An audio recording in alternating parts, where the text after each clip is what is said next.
Hello and welcome to the Wrestling Headlines WrestleMania Night 1 Saturday Goes Hollywood review. There's too many taglines. Don't even get me started on the amount of sponsorship in this show. My name is Matt Maher, aka Imp, or the implications, whatever, for Wrestling Headlines. They can feed all the columns and whatnot. Also, you know, like, as if you're listening to this like live or whatever, relatively live, whatever on delay. I see the stats. I know there's some people. Yeah, Hustle's columns also going live as usual. As this stuff always works. But I will be going live right here talking about WrestleMania. And I thought like, WrestleMania would normally kind of like dress up, at least wear my shirt or whatever, but it's way too cold.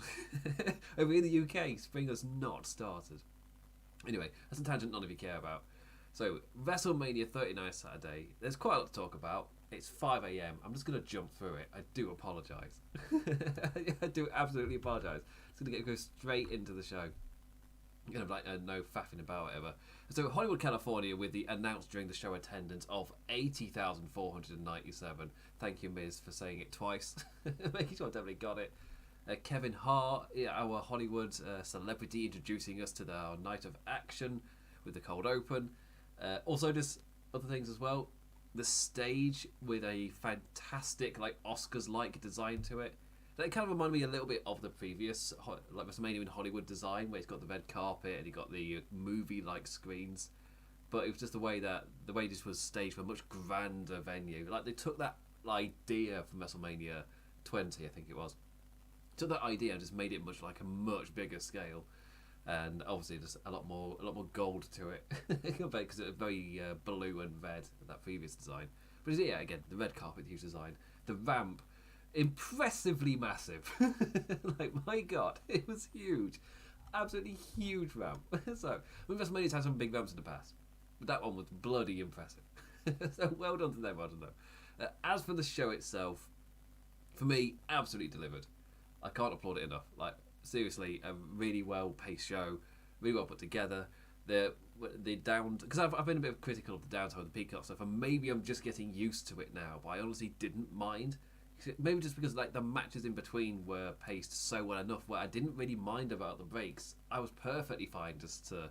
I was happy to have these little breaks in between and reset myself between matches, which did then create a little bit of a problem of when they do the WWE thing of you need a rest period, where like you do see that thrown about quite a bit.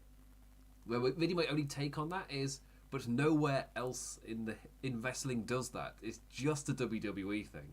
So I don't know if it's a WWE conditioned thing of you need a rest thing, you gotta do this. It's like, or if it's like, well, no, it's a thing WWE like to do rather than a thing that's actually necessary. I don't know. I only felt that when it was like the Miz Snoop Pat McAfee thing. It was like I read it. It's like it's an impromptu match. The idea is it's a crowd reset, and this is a philosophy WWE have held for a very long time. Cough, cough. I mean, when you talk about, like, for example, the big one in terms of, like, because this show, one of the big talking points going in was, should the Usos and Kevin Owens and Sami Zayn be the main event when WWE was seemingly angling for it to be Charlotte Flair versus Rhea Ripley, where I understand the idea of wanting your two Royal Rumble winners to main event the two different shows, or even if it is just that you want Charlotte Flair to main event. That's what I understand with. And for me, if you go with that idea when you get your winners or whatever, when you're setting up your WrestleMania main event, yeah, that's fine. But then you have to actually follow through and make sure that feels like the biggest match. And they didn't. The one that felt like the biggest match, one where the fans were most invested in the characters and the story, that was the match that actually main evented. They made the 100% right call, in my humble opinion. And for me, story matters a lot more than, I guess... But it's the title, or whatever, some weird philosophy or whatever. It's like the big example, and it's kind of where, for me, the impromptu match stuff kind of comes in, was WrestleMania X8, where it seemingly, people's memory is that it goes Rock Hogan, and then people are just knackered for the main event. Completely forgetting there is a women's triple threat in between. It's just like, there is another match, by the way. There is technically a match that ended up getting used as some form of cooldown between those two things. It's like The Rock versus Hulk Hogan was not the second to last match on that show. You just completely forget about the women's match when you're kind of watching it, or when you're thinking about it afterwards. But for me, that's where an impromptu match is perfect. You use that as that little kind of cool down. That said, that's when the Peacock ad breaks, because that means you got Peacock ad break, then you got an impromptu thing, then you got another Peacock ad break, then you come back and some lad starts singing, and you're like, I just want to get to the match. Like, what is this? And before you get, it's like, yeah. Well, sure, I'm going to remember the brands, but I'm not American. I'm not used to brands being kind of shoved in my face as much. Like, I feel like it's probably, maybe that's just one thing, is this WrestleMania felt like the Nick Khan project example, as in, this is the kind of level of advertising. Because Nick Khan's already talked in the past that he kind of truly believed that WWE could be doing a lot more in terms of sponsorships and engagement with advertisers and stuff. And for me, this is the Nick Khan project. What we saw on this night, where random mascots during matches, you got the AR kind of sponsorship stuff flashing up, of course, along with the advertisement, which isn't that different than the is sponsored by Skittles or whatever. But it's just kind of, this is like during heated moments when people's attention is paid mostly on the screens in terms of the flow of the show. That's when you do the advertisement. That's when you get the mascot. Rey Mysterio's entering his ring, and suddenly there's a giant cinnamon creature of horror just hopping to the side. Like, oh god. So for me, that is what. It's a weird one in terms of, I guess, on a bit of a tangent. So maybe the advertising me more in the face hits me a bit more, just because I'm not American, and in American TV, especially in the American sports, advertising is thrust a lot stronger than it is outside of America. We're not used to that level of advertising. But one thing I don't mind is the using the electronic boards that are around the ring, using that as advertising. But what I found out was, like, during the Dominic Ray match, was if it's really bright and vibrant colours, I'm going to get distracted. And that's where that happens in football or soccer for the Americans, where they've got the electronic boards around the pitch and there's advertising that happens on there. But there are rules. So, for example, you can't have something moving which could distract the player in a certain way. And yes, the advertising wasn't moving in this one, but it was way too vibrant and distracting. Especially as I'm trying to concentrate in the match and there's a cinnamon sad face looking at me. I'm just like, fuck off. It's all right, I'm 7 minutes in. I swear. It's like, go away. I'm trying to watch this match. And which I was really enjoying. And maybe to their credit, I very quickly kind of I started to not notice the cinnamon. I mean, I still would notice the cinnamon stuff. It would take me out a little bit. But I wasn't like completely fixated on it like I was for the first minute. I was like, what is this? The Cinemoji stuff, it broke me. Maybe it's just because of how late in the night it was, and again, being British, I do not know that brand. So it was even more surprising, like, America, what is this? And then there's the nature of which is way more in your face than it was before Nick Khan. That's the kind of feeling I got. Nick Khan would be very happy with this. It felt like that kind of thing. But it does take away from the match a little bit when you don't take into consideration how it feels to watch with that advertisement there. And that's where my relation to the soccer rules comes in. Like, there are rules and conditions that you can't be too distracting. You can't have too much movement on there, because that's like a competition, obviously. So the footballers themselves don't get distracted. But when it comes to wrestling, it should really be so the viewers don't get distracted. That said, corporate America, where that advertising side, they won't care. So it's up to WWE to care. It's up to Nick Khan to be like, well, we can't actually degrade from the viewers' ability to watch the wrestling.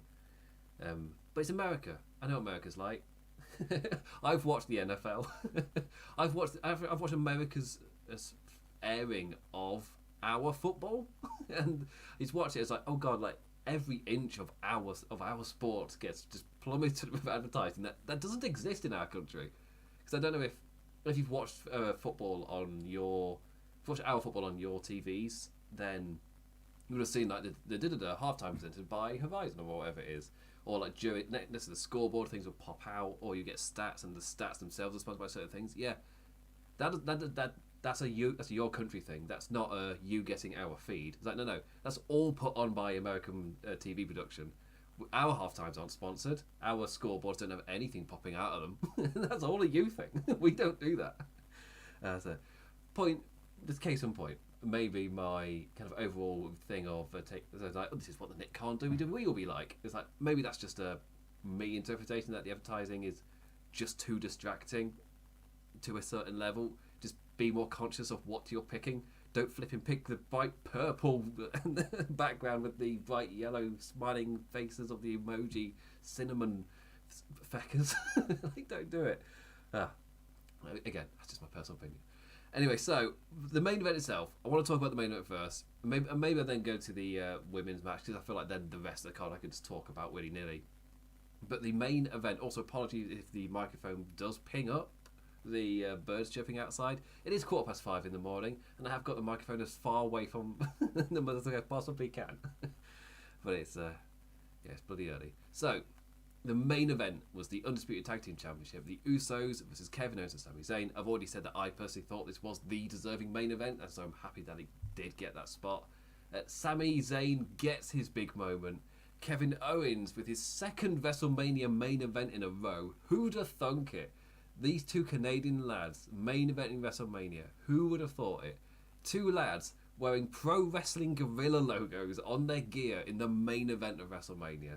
You love to see it. You love to see it. Massive applause to this match for me. Totally delivering on the build of making this match the moment they've been building to for so long.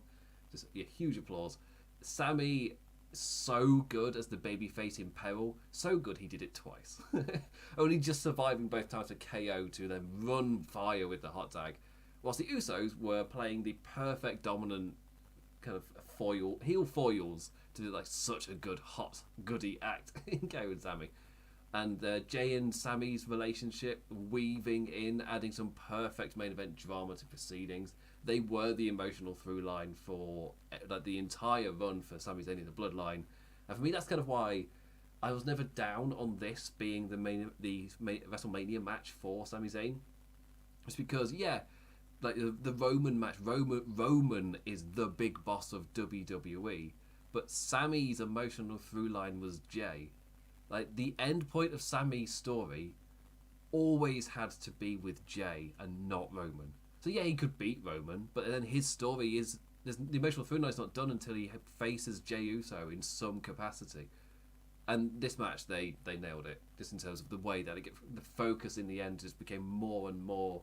You're getting more Sami and Jay, and that became the ending act for this match. It's like, oh yes, they nailed it. They nailed it. But also, it's a WWE match. So I don't like to run through and just like, then they did this move, then they went to that. But it's you got your normal stuff, like what is a WWE main event without a big, like massive announce table spot, which broke perfectly.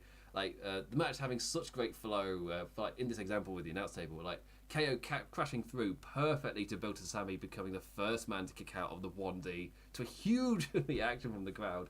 Obviously conditioned to the 1D ending matches. Suddenly, bang.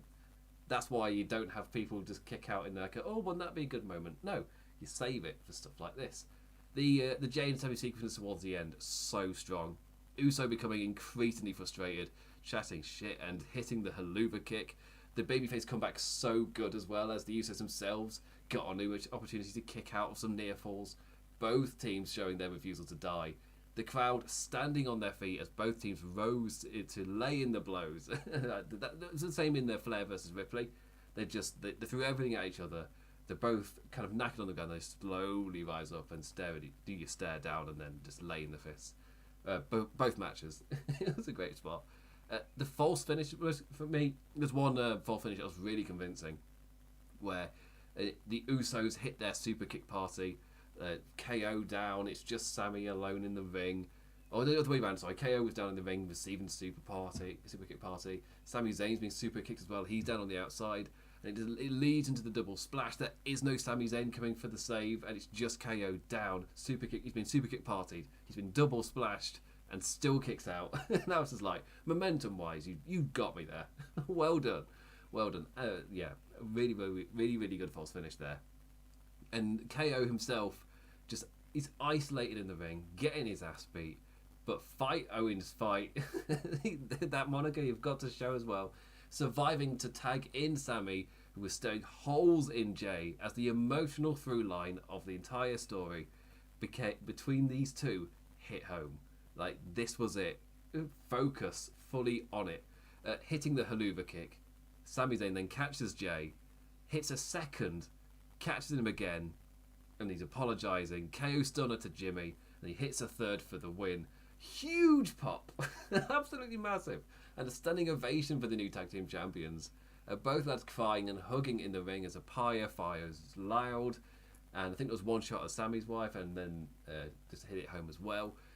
Because of course she was on camera for the Elimination Chamber, so at least it's like, fans will know who this is and why this reaction is significant. And then everybody's celebrating and holding the championships up high. And obviously the focus, I think what I really like about this is the ramifications of it will be evident tomorrow. But in the moment, all of the focus is on KO and Sammy's triumph. And more important, I guess, it's Sammy's triumph as well, overcoming the bloodline. I mean, Kevin Owens as well, he's been fighting the bloodline since the early days, still, when it was in the lockdown world. So for him, it's been a long fight against them. And then for Sami, just having that kind of trying to find family. Because I don't think I applauded the promo package beforehand as well. He did such a good job of telling the story, of getting across different emotions. Just a quick sentence just to explain why Sami joined the bloodline, just by just saying he was a man searching for family. And he just easily tied that into the fact that he and KO, like, they had a history, but then they fell out. So Sami didn't really have his family anchor in the wrestling world. And then he thought he was searching for it, and he thought he found it in the bloodline. I was like, yeah, so good. So good. For me, this match was everything that it needed to be. But it didn't need to be, here is a 5-star, absolutely insane sequences and moves classic. For me, this needed to hit all of the character and story through lines that have been going on for the past year, and they did. They nailed it. Absolutely nailed it. Round of applause. Well done, WWE. Absolutely nailed their main event. And to be fair, I felt the same for the entire show. Like, for me, every match in terms of what I kind of felt like, not what I felt like it needed to be, but what I wouldn't have minded it being.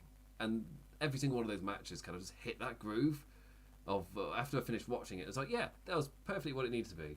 And that obviously means that some matches are your absolutely crazy, fast-paced spot stuff, like we got in the tag match. And you got your perfectly fine opener with the crowd engaging in the United States Championship match. And then you get your main event here, which is hitting on all of the emotional through lines that the crowd have kind of slowly been conditioned to react to, and you've been built up to, and then you hit home. Not to get too nerdy with film language, it's just that in conditioning your audience like that, and just dropping those hints that these things are important, that these things are going to happen.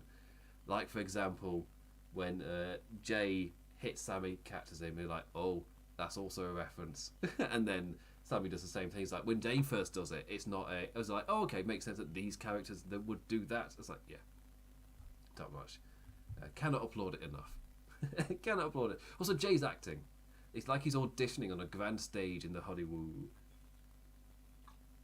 Really good stuff. I'll take my sponsored drink. I can't rip into the sponsored thing and then have a lovely sip of my, Magners. Delicious. Anyway, SmackDown Women's Championship. I'm going to do this match, and then I think I'll just go through the card in order from the start, because these are two matches that, for me, it was almost like this was a 2-match card in terms of what was super important, and then everything else was, Plus that means I get to end on Dominic Ray, which I also loved. So that's great.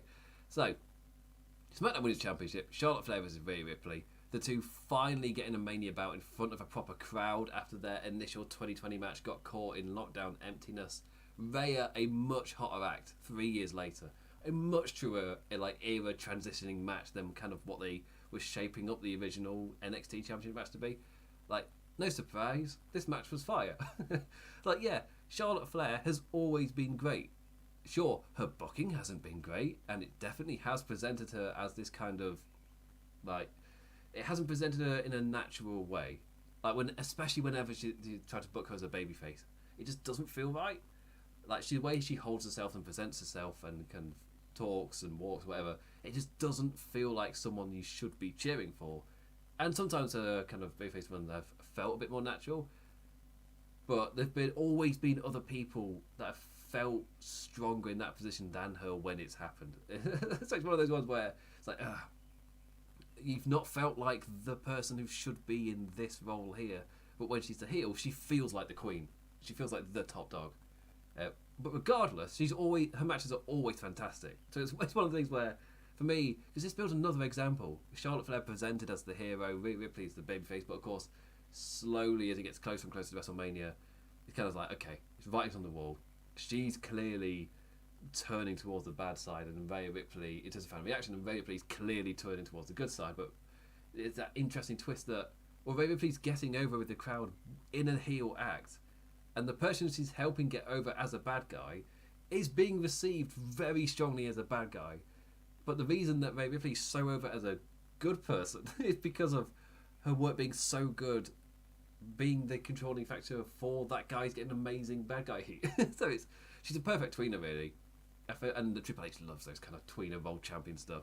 And Rhea Ripley just falls into that perfectly, where I feel like with the right kind of booking and writing, she could easily switch between facing a heel, facing a face, which is arguably perfect for a champion.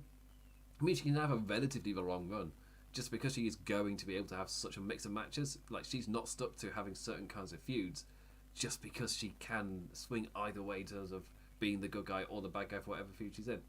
So, yeah. But yeah, so no surprise, this match was fantastic. Like, Charlotte Flair continues to be amazing, and Rhea has become so awesome over her Judgment Day run. It's like, yeah, of course. The second half of this match, for me, was where it really picks up. Like, kicking off with Ripley landing right on her noggin with an amazing DDT cell. Like, the crowd popping huge, and for me, that was when we entered the proper back and forth fray. When she did that, Charlotte Flair reversing into a DDT, and Rhea Ripley just properly spiking herself. That said, that's not the spot that's going to be remembered in terms of who did the better sell, because Flair herself not to be topped. Fully in character. It's like, well, I always have to be the best. Well, she was fully in character when she took that German suplex. This time, like, you think you've done the best sell? Taking a German suplex by fully rotating and landing on nothing but face. Like, that is bold. That's a bold choice, madam. Incredible bump. Like, a mad way to take a German. That's crazy. Yeah, I'm not surprised. Probably didn't mean to take it full face. Maybe wanted to land a bit more legs. But still, I was like, yeah, a bold way to take a German suplex. But in terms of like the fan reaction, it's kind of what's been built to and kind of what was expected going in. The crowd fully in Ripley's corner, and you really did feel it as those bigger moves started to come in, like the headbutt into a riptide spot receiving a huge reaction, the near fall ref bump into a. Oh no, it's a near ref because he didn't bump the ref, did she? Rhea Ripley went into the referee but stopped herself, kind of. And in a second, it's kind of like, oh, well, she meant to hit her. Then she turns to a spear from Flair into a quick count. That's really well done. Because my mind is thinking, oh, we actually meant to hit each other? And there was a little bit of confusion. Like, no. The entire point was a distraction because Charlotte Flair's about to run in. But yeah, that also got a huge pop reaction as well. And like the exchange of blows, as I talked about with the Kevin Owens and Sami Zayn and the Usos match, like just where the two rise up and exchange blows. And that was a fantastic late match burst of fire. Like Flair becoming desperate as the champion, which ends up costing her. It's like, oh, you're painting that story where Charlotte always has to make herself as the best. And yes, the landing on her face cell was not meant to be part of that. But it kind of just adds to it in terms of like, I will one-up you on everything. And that kind of ends up costing her as she chases Ripley to the corner and was soon planking over it to the ring post. Avalanche Riptide, and Ripley becomes the new champion. Again, massive ovation. But it was an absolutely perfect level of brutality, and yeah, like again, like the landing on her face, like some of the sales kind of really, because it wasn't perfect and super clean. Like I guess one difference, I don't want to compare it of Lita's moonsault to Io Shirai's moonsault. It's like more just in the sense that Lita's just that sloppy just makes it feel a bit more dangerous. Every time I watch a Lita moonsault, I go ooh. Either for how she lands on the opponent or how the opponents ended up taking her body landing on her, or the way Lita does it. Like it's a very different reaction to when I watch Io Shirai's one. When I watch Io Shirai's one, I was like, oh, that looked beautiful, that's fantastic. Compared to Lita's one, but I will always watching Lita's, I will always go oof for some of the reason that happened. And for me, that's a great example for me of like sometimes just that messiness can really help lend to kind of a brutality feeling that they're going for. And in this match, that was something they were going for. There's that more brutal feeling to it. It's a bit more violent than your super crisp, clean back and forth. And it's exactly what the match needed. They absolutely nailed this match. So really well done. And Rhea Ripley getting a huge WrestleMania, like big crowd reaction to her title win. as I said, it felt like this is the actual, like, much better time to do the transition of an era match. It kind of felt like it. Like Flair's reaction as she's kind of just laughing ringside as Ripley celebrates as well. Like, yeah, that was a worthy win, that, which is a great reaction to be showing for someone who's kind of maybe meant to be a worthy successor. Like, you showed Ripley fight to win that title. She felt like she earned it, and Ripley's like, "Oh, you earned that." It's like, that's an era transition match if I ever saw it. So yeah, again, that last two matches. By the end of the match, you just leave it going, yeah, that was everything it needed to be. You nailed it. You absolutely nailed it. Which I feel like I'm going to be saying that phrase a lot. And who knows, maybe I'm saying that phrase because I'm tired. Maybe I'm saying that phrase because I'm three very, very delicious Magners in.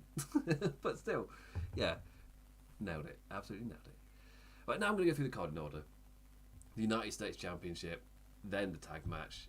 What was after the tag match? Seth Rollins, Logan Paul, the 6-1 tag match, and then ending on Mysterio versus Dominic.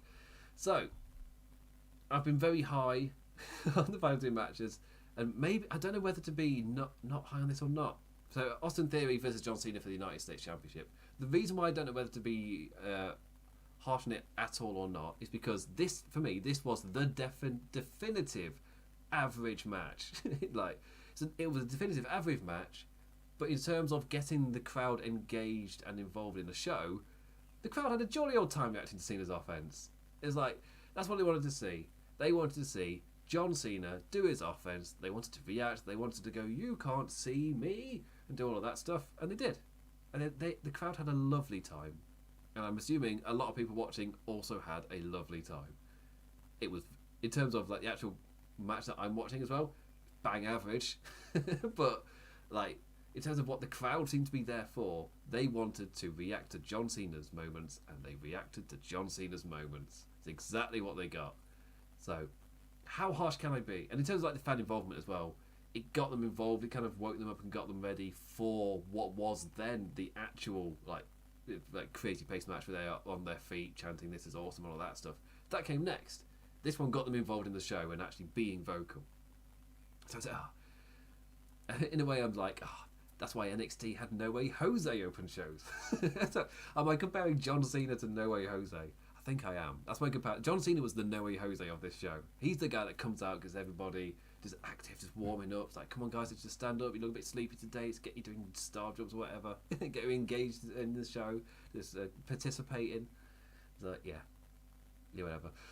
But honestly, like overall, I was like, this was a lovely, relatively enjoyable opener, and I don't have a lot more else to say. Cena with the ultimate super babyface entrance, and I'm quite annoyed at myself that I didn't watch that and go, "You're losing." It comes out with a lineup of Make-A-Wish kids. It's just like, this in terms of what would be the absolute top good guy hero entrance, which is impossible to boo. John Cena coming out with a line of Make-A-Wish kids. Surely people had that on their bingo card back in the day. It was like, surely that's going to be a WrestleMania entrance at some point. It's like, well, yeah, but it's years down the line where he's a really respected veteran rather than the "boo, you suck" kind of era. But yeah, it was interesting because I saw that and I immediately thought back to the John Cena era where he would get that boo yay fight back and forth from the crowd. I was like, oh yeah, he can't do this back then. They made the right call to do it now when he's genuinely respected by the crowd, by the whole crowd. It's like, oh, you can't do the ultimate super babyface kind of lineup of Make-A-Wish kids and then to have the crowd just go boo. It's like, no. But thinking about that made me laugh because then in my head I'm just going boo. The Make-A-Wish. Oh, that made me laugh. Yeah. But yeah, still, ultimate super babyface. You cannot boo him. It's not possible. As a British person, I look at that and go, if anything, you're too good. What have you done wrong? You can't be this good a person. But still, ultimate super babyface entrance. The story coming into this match was Austin Theory's a bit crap, isn't he? And yet the lad resorted to biting Cena's massive ears. He's got massive ears, John Cena. Yeah, that's how he got his early momentum. Cena's style allowing Theory a lot of time to show off his offense, whilst the crowd popped huge for Jono's signature bursts. It's kind of what they were there for as well, like loving the old 5 moves of doom and chanting along loudly with the shuffle, the "you can't see me." Like, the ref accidentally knocked down his Cena's attempts to pull Theory's grasp off the ropes. I was like, oh, here we go, here's the shenanigans. The follow-up tap out to the STFU, not seen, and bam, back in swings Theory to snatch the win with the A-Town down. That was one thing I didn't expect. So yes, John Cena is not a full-time guy in WWE, so if you're thinking about it, oh yeah, why would he? Also, he had the super babyface entrance. Of course he's losing. I watched that and go, it's WWE. Of course he's losing after that entrance. Why did I not think it? It's because it's John Cena. Still, that conditioning like years later, even though it's been years since he's been like an active star on the roster, it's just like, oh yeah, it's still conditioned within me. Yeah, John Cena wins at WrestleMania. That's what happens. That's how his feuds end every time. I was like, but to be fair, I didn't mind the idea of John Cena winning, then immediately dropping the belt on Monday to somebody. Like, I honestly didn't mind that idea. I was kind of like, yeah, you can do that. Not completely forgetting John Cena is not a main kind of. He doesn't stay that long in WWE. He'll have one match and leave. So I was like, I didn't think it through in those regards, but still, the dream was there. I still laugh at the thought of just like I've been conditioned for years by WWE, and I still didn't put together that John Cena was losing that match after I watched his super babyface entrance. It's like, all the signs were there. I just wasn't paying attention. Anyway, next match I did absolutely love. I have absolutely no doubt to give it a massive thumbs up. Braun Strowman and Ricochet versus the Viking Raiders versus Alpha Academy versus Street Profits in the men's showcase match is what they called it. A fun little tag ditty. Like, obviously not a lot to break down in terms of the like overall stuff of this match, but I enjoyed this way more than the opener. Like, I love me some fast-paced, constant action like this. Like, so many fun spots. Like, it says a lot with how hot the crowd became for this, given like the only strong entrance reaction was for the Profits. Like, everybody else got, it's you. Whilst the Profits like, yeah, Profits. Like, no one else got those reactions. And in terms of like the kind of bulk of the match itself, like Gable and Ricochet getting us started in lovely wrestling style before the latter did amazingly in making his opposing big lads look awesome. Viking Raiders and Braun Strowman, like all of them, not Braun Strowman because he was his tag partner, and who was the other big lad in this match? Oh, Otis. Yeah, all looking awesome. Now, speaking of Alpha Academy, like a damn chaos theory from Gable to Strowman. Like, they teased the German, and I was like, okay, well, I was like, but you've teased it relatively early at this point. Like, you're going to have to deliver. You can't just do that and then leave it. And within 30 seconds, Gable's then hitting a chaos theory to Strowman. It's like, oh, we got a new Strowman. You can now do that move. But still, like, oh, yeah. As soon as they did that, I was like, oh, maybe this match is going to continue to deliver. Like that. But that was also only the start of the craziness. Like, we got a flying Strowman, a pouncing Angelo Dawkins, a flying Ricochet, and I'm not even going to try to describe the damn impressive 3-story Tower of Doom. Somebody splashing onto it. It's like, oh, yes. So many great inventive spots, and the ending as well, built really, really well in terms of like the momentum. And it was only like 7 or 8 minutes. It really didn't get a lot of time. And that just meant there was no downtime. You got your little bubble at the start with Gable and Ricochet. And then it was just like, bang. The floodgates wide open. Like, just go. Just keep going. Just spot. And the momentum never died. And it's somewhat similar to, like, the ending portion of the Money in the Bank match, where it's suddenly just spot, as that momentum, like, kind of hits its peak. And he's got that with his tag match. It's like, yeah. For me, the phrase spot fest isn't always bad. And I don't know whether this is a really good example of that kind of style of that. You just keep that pace going. You just go from the next spot to the next spot to the next spot. And sometimes I think spot fest may just kind of be related to, like, you do a spot, you set up spot, and sometimes the setup's a little bit see-through. Whilst this was just like, no, you got 8 lads, whoever's not down, just like jump in the ring, do something. And it was always inventive. It always kept the flow going really, really well. So, yeah. Although the only thing would be Sarah Logan walked down the ramp in her bare feet, and that ramp looked like it wasn't going to be the most comfortable kind of thing to walk down doing that. So that's my only comment in terms of attire in this match. But I do think, though, bringing up attire before I go into the next match is quite important. Seth Rollins versus Logan Paul. Quite fitting I ended the last one just on a little attire thing, just a random side thought. Seth Rollins, my friend. What a WrestleMania attire from Seth Rollins. And what a pair of entrances as well. Like Logan Paul entering on a zip line whilst mic'd up. That amazing dickhead energy. The guy is such a twat, but he really does get his WrestleMania stuff. I guess he gets wrestling so... He just gets it. He understands it. It's not just, oh, I need to learn how to do these moves and then do a thing to the crowd. Like, hey. No. He gets it. Like, of why you're doing that. It's like, you're not just doing... The crowd aren't just reacting to, oh, it's a move. Or, yeah. Logan Paul seems to understand why and what he needs to do to get certain reactions. Like, oh, yeah. The only mix-up wasn't his fault in terms of being booked as a good guy. As soon as they switched him back to being a villain, it's like, oh, it's just natural. It works so well. And roping in other people from that internet fame world, it's like, oh, just automatically, because there's kind of a inflated ego around that bubble of people. Oh, it makes so good for villains in wrestling. It's almost so perfect. But yeah. And never mind Logan Paul. Seth Rollins, also with a great entrance.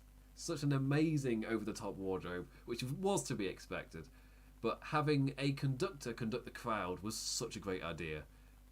In theory, even if in reality the sound in the stadium like that just goes up and none of it is really, not much of it at all is picked up by the microphones, meaning that at home we're just hearing the audiophile WWE are playing off them going, oh, and every time the guy goes stop, you can hear the clip. The guy in the booth or the truck just turns it off. And it's like, it's not quite as natural as you kind of wanted it to be, but still, well, yeah, whatever. I love the idea regardless.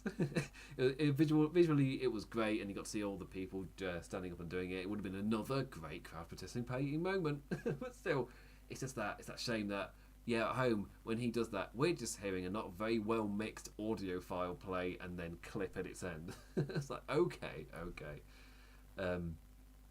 Speaking of stuff, I brought up the mascot in the Rey Mysterio in the Mysterio's Family Feud match. Whilst another reason why my attention was brought to it was because I was conditioned in this match to pay attention to the mascot.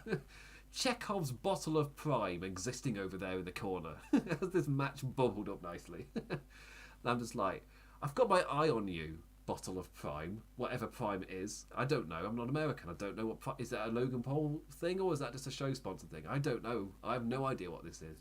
But I see you there. But yeah, a Paul with in terms of what the actual flow was. Just remember that bottle of Prime there is there. Paul with a great pop-up leap onto the top rope into a moonsault. Absolute twat. But he just gets it. Oh, it's so irritating that he's good at this.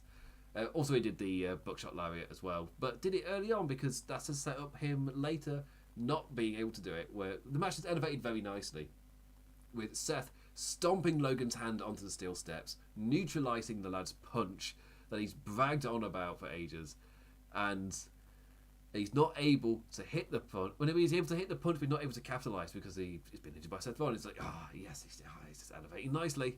I like this. Now what's Logan Paul going to do? They kind of fight around ringside. It's like, okay, they're getting close to that bottle of Prime now. What's going to happen here? And the fight keeps on going. When Logan Paul and Seth Rollins, the actual wrestlers and the guy's name I forgot. They end up fighting around ringside, around there, and there he goes, crashing onto the table. Logan Paul he didn't crash. First he crashes into the bottle of Prime. And the kind of door opens up on the bottle. You find out that it's KSI on a Jelly BT. It's like, okay. I did not expect it to be KSI, but it kind of makes sense. They've already done business together in terms of the boxing stuff. Like, yeah. Surprised they're not actually in a feud. They're actually good friends. Hence why they're not able to do such a fight. Such a fight so coordinatedly in terms of the build. Anyway, that was a side point. It's not a world I understand or get at all, but I am at least aware of it. So at least there's that. But still. I absolutely loved this next bit. It was a great spot of goofy nonsense as the internet personalities tried to selfie film themselves, having Seth Rollins on the announce table, and so Logan Paul goes to jump off of the ring post with the frog splash, However, Seth Rollins pulls KSI onto the announce table and Logan Paul goes crashing through him with a frog splash instead. It's like, oh, yes. It's so good. Oh, it's so good. And like a really satisfying reversal as well.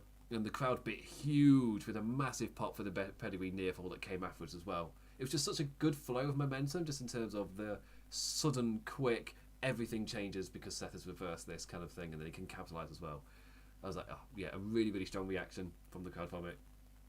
And I absolutely love the nonsense. For me, a great use of mascot bullshit. An absolute nonsense shenanigans. Shenaniganery at its highest form, and I love it. This is a perfect match for that kind of thing as well. Logan fighting back with a GTS of all things, and another great kick out after a follow-up frog splash. Coast to coast met with a super kick, and the crowd rose big for the stomp. Seth picking up the win to a great pop. Logan Paul walking around ringside looking dejected and just like. Logan Paul did say apparently that if WWE would be smart to offer him a new contract, and he's only been here 1 year, but he's had good performance after good performance, and this was another one. So, and if you want to bring that into a bit of his character, where he's just like, guys, come on, you know how good I am. You would be idiots not to sign me because I am so good. It's like, you're a dick, but you're also correct. Yeah. Anyway, yeah, really, really good match. Kind of when I say cannot recommend it enough, I just mean in terms of in terms of what you thought the match was going to be. It is that, but it also has Chekhov's prime bottle, and he's just there, and he does get involved. It does pay off. It's not just a random mascot that doesn't mean anything. It's not just a sponsored bit. It's like, yeah.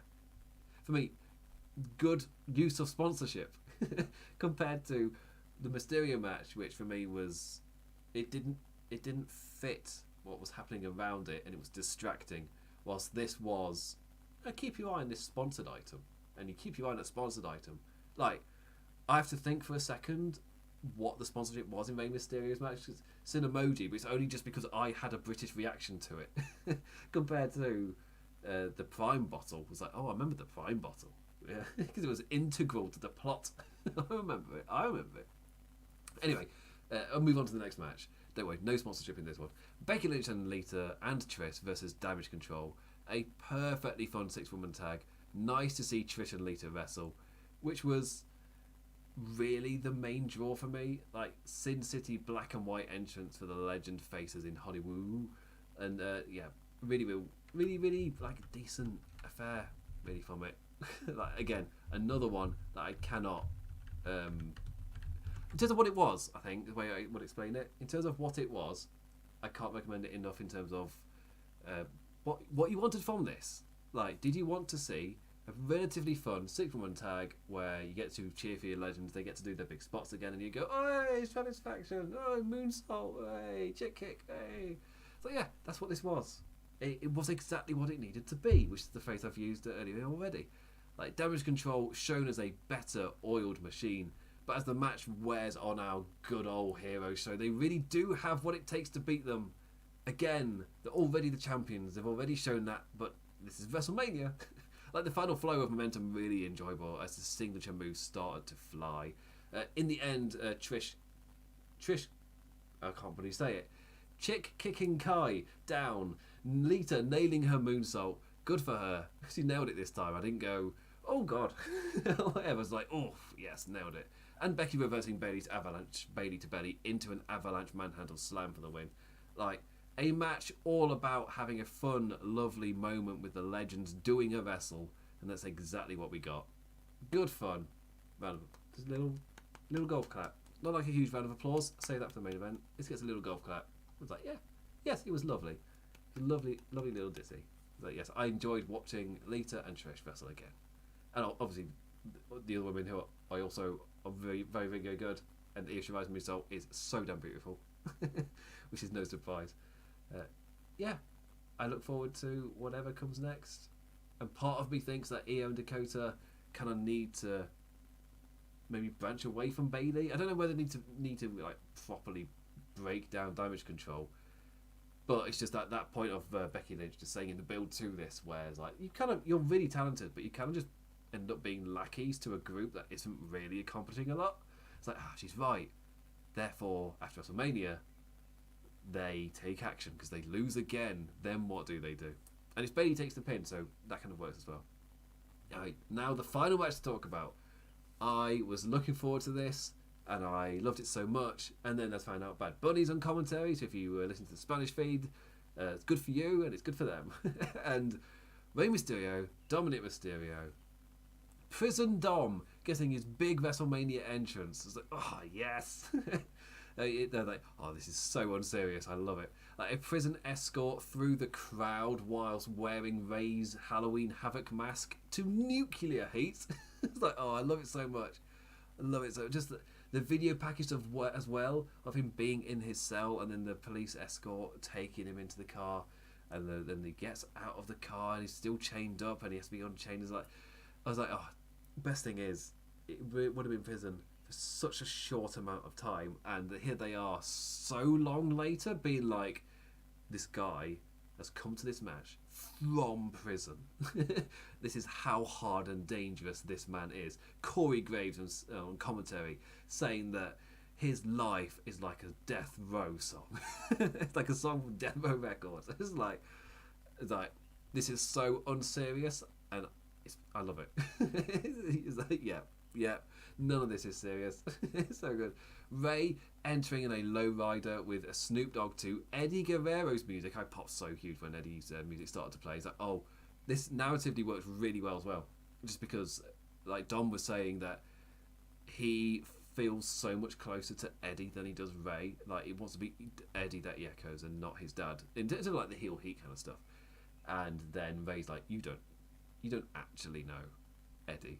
Like, I actually knew Eddie. I actually know how to embrace Eddie. And it was like, oh, just a nice little point, just a little bit in his entrance. It's like, really, really well done. It's just two top-notch entrances. So perfect. So damn perfect. Until the Cinemoji Toast Crunch sponsored mascot suddenly appears on my screen. And I suddenly get an AR graphic just covering my face. As Michael Cole starts plugging Cinemoji Toast Crunch, which is, me being English, I have never heard of.